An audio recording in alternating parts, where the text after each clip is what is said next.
This evening, we continue our conversations with the candidates for mayor of Austin. I spoke with small business owner Todd Phelps outside the school he attended as a child, Hyde Park Baptist.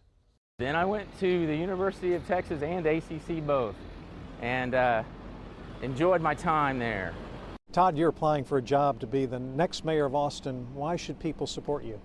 Well, I grew up here, and the reason that I decided to get into the race is because I listened to my friends and family that were being affected by some choices and some poor planning by city government.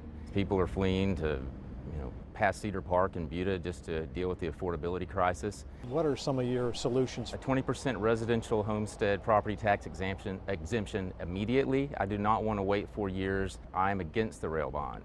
That is a stark difference because I want to save money for Austinites in this affordability crisis.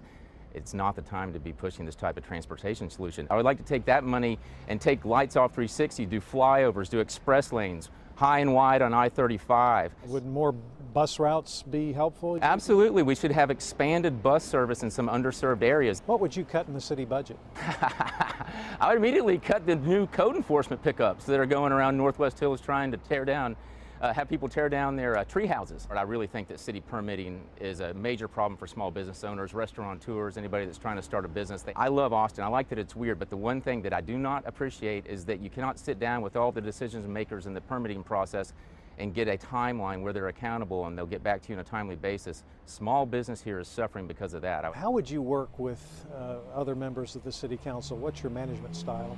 Okay, so essentially in the 10-1 system, we'll have 11 leaders, and I want to rise above the noise of local government and bring folks together by listening, number one, to each person, identifying their strengths, and finding compromises so it's not a balkanized start. Phelps told me he would like to foster and support voluntary faculty-led prayer in Austin Public Schools and would like the idea to spread nationwide. We will share other conversations with candidates for Austin Mayor over the next several days here at 5 o'clock. And then we'll give you a chance to hear from all of them on the same stage. Next Wednesday, KXAN will co-host the Mayor's Forum. It's happening at the Moody Auditorium at the University of Texas, and that forum starts at 7 o'clock.